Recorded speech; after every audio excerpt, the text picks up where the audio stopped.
Good afternoon po, or good morning po mga kababayan, ma'am sir. This is John, the Filipino channel. Ang inyo pong lingkod. So today is August 6, 2026. At tayo ngayon napapunta, dito na tayo sa Bilagyo Tower. Diyan sa Forbes Town Road, BGC. At dadalhin ko natin yan sa may 9th Avenue po ng Forbes Bonifacio, Taguig po yan. Sir Duke, alright?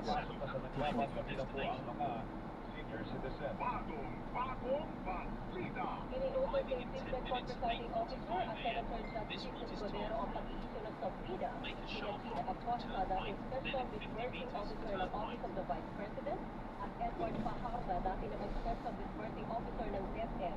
Pinaharap sila sa Senate Impeachment Court sa susunod po yan na linggo. Ito'y para sa paglilitis ukol sa pamunay maling paggamit ni Vice President Sara Duterte ng Confidential Funds. Bagong balita. Ipinatupad ang Korte Suprema ang tinatawag na mootness doctrine sa pagpasok naman sa mga petisyon ng pagpasyon sa impeachment proceedings o mga pagdinig sa Kamara laban kay Vice President Sara Duterte.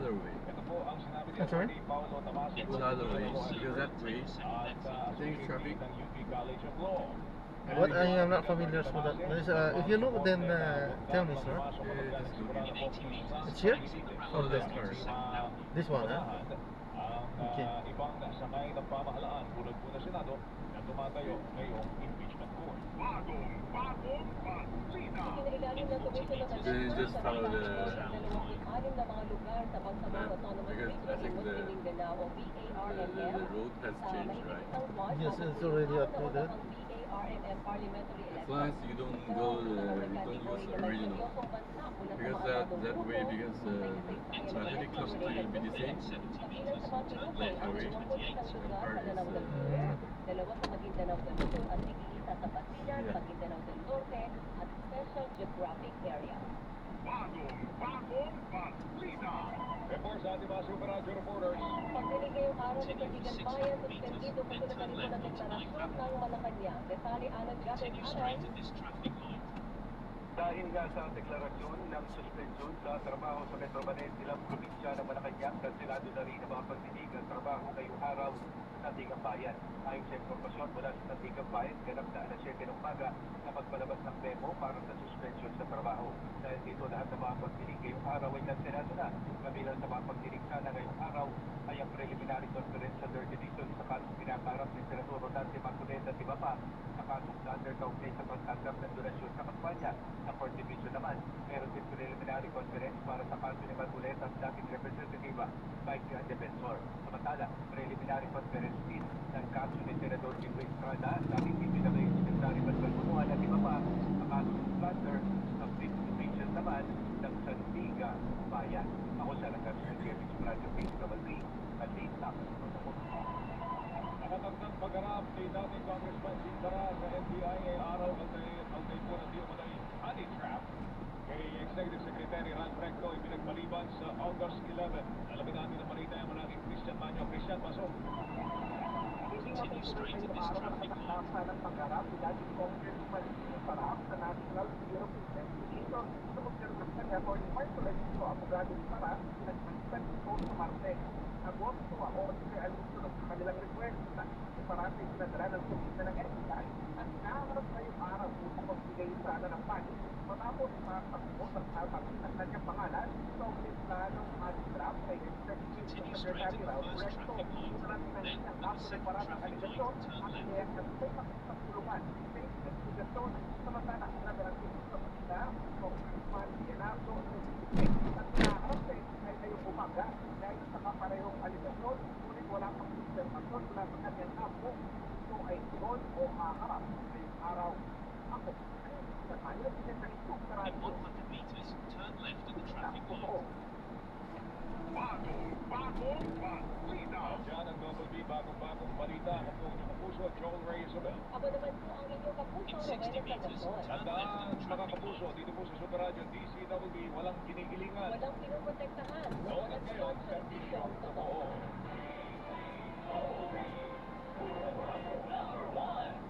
DCWB, balita totoo. Saksi sa Double B. Grabe ang dami scams ngayon pa nga.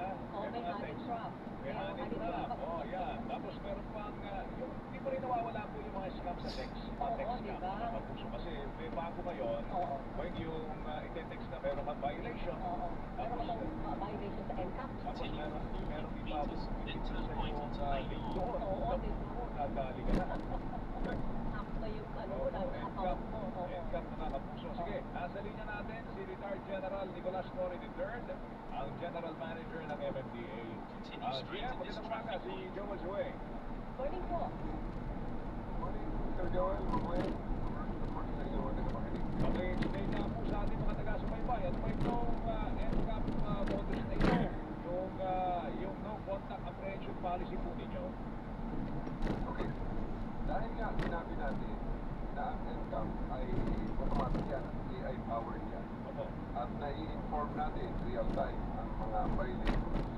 May mga magagaling na Pilipino. Well, hindi naman Pilipino siguro yan dahil may mga traces na ang aming team na appears na even beyond our borders wala ang mga text ng scam na to, no?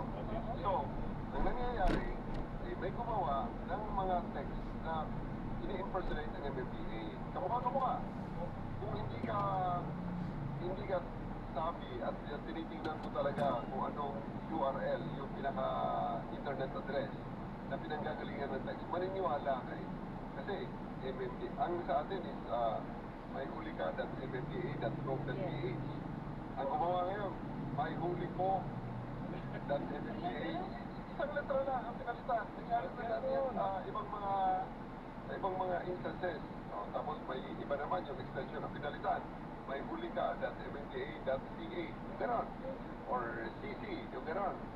So, you know, kung ikaw ngayon na naka-receive at kinabahan bigla dahil ang tono ng text ay urgency na pag hindi ka nagbayad ngayon, tataas pa ang interest nito at masususpend yung lisensya mo and so on and so forth. So, magkiklik ngayon ang tao. Pag-click na tao, dadali siya ngayon sa website. At sa website, hihingiin ang kanyang credit card. Yun na, doon na magsimula. Nakaw na ang lahat ng kanyang mga details. Kasi pati ang CVV mo doon, i-input mo. Yun na, pwede na nagamitin online. Online purchases ang card. Okay, yung NCAP natin, ako nakatanggap na ako ng ano eh, ang text message. Oo, may violation. May violation, meron akong number 25. It's here, right? Pero wala namang link na pinapaano sa iyo, di ba? Ganun yung usual text ng MMDA, di ba? Walang link. Walang link. Walang link talaga. Yes, At sir. wala talagang payment portal at hindi na hihingi. Ayan, sir, na-drop na natin. Maraming salamat po sa panonood hanggang sa uli. Nag-text kagaya ni Joel. Ingat po link. at God bless. Hindi mo ito na advice may violation. Paano po muna pansamantala tayo ay gagawa ng ibang video sa ating susunod na mission. GM? Paano po muna pansamantala, this is Jam, the Filipino channel na ino po nito. Paano po? MMDA.gov.ph, hanapin mo doon yung kung gusto mong diretso naman, ikaw mag-type yung may huli ka at MMDA.gov.ph. Saka mo makikita ngayon ang nandun ang mga violations mo. Tapos may QR code doon. Pwede mo pang matingnan, pag i-scan mo ang QR code, may link yun na makikita mo kung ano yung violation mo mismo. Ipapakita yung video mo doon, picture mo. Okay. Kung walang link, MMDA legit yun. Pag ang nag-advise sa inyo may link, tapos basahin niyo mabuti kung ano nakalagay doon sa letters. Katulad ng sinabi ni GM, isang letra lang pinalitan, tapos may link. Kung nag-usap kayo doon, dahil na yung credit card details. Alam mo, Mamoy, ang isang advice ko sa mga tao, no? maging paranoid. Sorry sa mga ganyan. Tapos lalo na, pag ikaw ay hinihingian ng mga details gaya ng plate number mo at saka ng MP file number, tapos dadaling ka sa isang payment portal. Ang advice ko nga dyan, para pinakamadali, para ma-verify kung talagang legit yan, maglagay, kasi ang una kagad yan, kamukhang-kamukha talaga ng MMDA website yan. Kamukhang-kamukha. Ang suggestion ko, maglagay kayo ng plate number na peke, ABC123. Oo. Ang cellphone number na ilagay nyo, 0917-123-4567. Pagkatapos, mag-click nyo ng proceed at sabihin niya kagad, ABC123, 0917-123-4567, may violation, bayad ka ng 1,000. Tapos, itong click mo to para i-turn mo credit card details mo para makabayad ka. Abay, magduda ka. Anong klase naman yan na peke ang plate number, peke ang cellphone number, sinisingil ka pa rin. Yan, pag nagbayad pa ang ating mga kababayan dyan, hindi ko na alam kung ano pang advice ang ibibigay ko para hindi sila maloko. Kilala po ba yung nabiktima nitong NCAP na tinatawag natin na GM? Naku mamoy, wala tayong eksaktong address. Ako dyan, ano, yung eksaktong numero, no? Kasi may mga nagre-report sa atin na mayroong ganyan. So, nire-refer namin sila sa PNP, sa ACG, Yeah. or sa CICC ng ating DICT para sa investigation. Although, sa ngayon, may tali rin kami kung ilan yan. Hindi ko lang alam, hindi ko na hawak yung eksaktong numero. Meron daw po kayo in-refer na 180 cases? Yung last count is nandun approaching sa 200. Pero sa totoo lang, hindi yan ang pinaka numero pa talaga dahil people are reporting sa PNP at sa DIC. Kung ito mga nabiktima na ito, paano yung perang binayad nila nakuha sa kanila? Wala nang Actually, ma'am, Oo. ang nakuha sa kanila, hindi yan na pera na nagbayad sila. Hindi. Ano? Ang nangyayari dyan, in-enter nila ang kanilang credit card number. Details. Credit card details. Doon sa website. So yung mga scammer, nakita ngayon yung kanilang, nakuha ngayon ang kanilang credit card details, including yung CVV. So, dahil kuha na yun, kumpleto na, yun, ginamit na ngayon yung details na ng credit card, pambili na ticket, nagpa-deliver ng ganito, bumili sa ganito, online ganito. So, yun ho ang basically ang nanakaw sa kanila. Hindi ho na nagbayad sila ng pera, hindi ho. Alright, sige. Masama nga yun, Gio. Hindi, siyempre, naubos Malaki yung na kuha. credit limit mo kasi magbabayad kasi hindi ka naman Totoo. talaga ginamit, ano ha? Okay. Ito lang, GM, ang NCAP, mas mahigpit ang enforcement ngayon dahil pinayagan na kayo ng Supreme Court. Wala na kong malaking po rito sa apprehension policy. Sa Commonwealth, parang hindi pa rin sumusunod sa motorcycle lane yung mga motor dun eh. Wala Sila po. kayo Yes, sir. na Pababaw na daw eh. Baba. Oo. O, pero sa likod sir, ikot lang tayo sir. Sige, sige. Medyo may delay kasi ang sa dami sa volume, ano? Talagang we are trying our very best kasi ang huli namin yan, mga 6,000, 7,000 kg. So, itong mga na-encamp, hindi nila naramdaman na may encamp pala sila until short, a period of 1 month halimbawa. Kaya merong mga umaabot ng 900,000, lately may lumapit sa amin ang kanyang encamp violation isang motor, mga 450,000. So, dahil nga, hindi sila naniniwala na may encamp. Kaya gusto natin sabihin sa mga kababayan natin, huwag nyo na subukan, nagsisira po kayo. Then in 10 meters, Talagang kailangan natin, sumunod, maniwala kayo, encamp is worth it. Pero bakit Commonwealth, sabi nga ni Joel, hindi ko nasusunod ang motorcycle lane? pero sabi ni GM, okay, hindi man nasusunod, pero mga Boss, ito yung Park Triangle, di ba? Mga 3 months later. Ito yung Park Triangle, di ba? Park Triangle. Park Triangle Residences. Ay sus. Tatagal ka talaga dito sir. Nasa tapat sir yung residence sir. Saan ito? Yan, tapat na yan. Corporate plaza to sir. Residence yan sa tapat. Papasok dyan? Andiyan na sir, yung sabihan nila. Sige, thank you. Yes sir. Kaya pala matagal. baba na ba yun? Usulan sila na humihingi ng tawad. Humihingi ng tawad na kung mapababa ang kanilang Residence. mga violation yung mga bayarin nila. Pero, well, sa ngayon, wala pa tayo napapag-isip.